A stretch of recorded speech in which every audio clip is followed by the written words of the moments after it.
Hello! Today we're going to learn how to use the Events tab in the side menu of your control panel. You will select Events, and then Events or Courses. Here you will see the list of registered events. To add a new event or course, click on the green New button.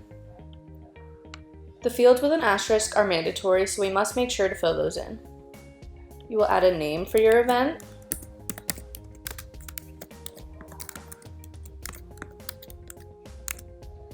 you will select the type of event you are registering, whether it is a course or an event itself, and if the event or course is linked to a ministry, you will input this information here.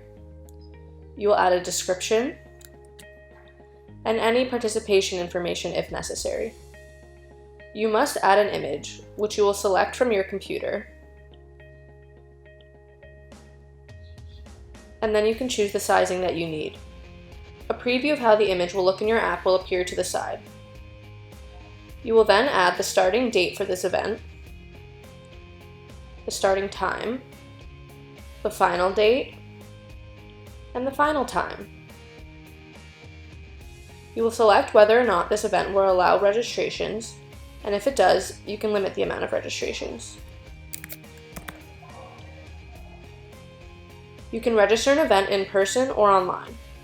If online, you can add the URL of the online event here. If it is in person, you can add an address.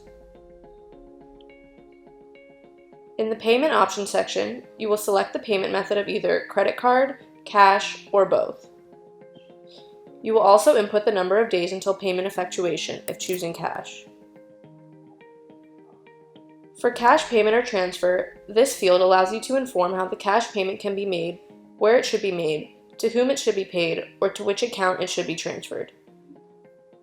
You can save this event as a draft, or save and continue.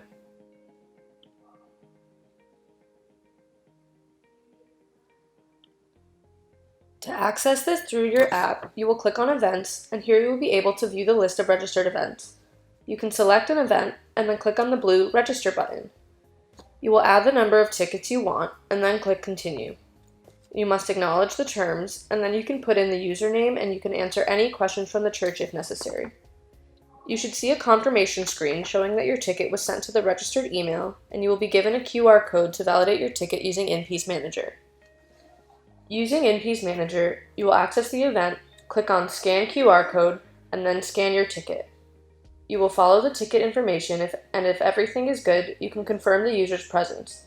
The ticket can no longer be used once you've done this. The Events feature was designed to be a simple tool for your congregants to manage the events and courses registered in your app. If you need any assistance using this feature or your app, please do not hesitate to contact us through our support channels. Thanks, and talk to you soon.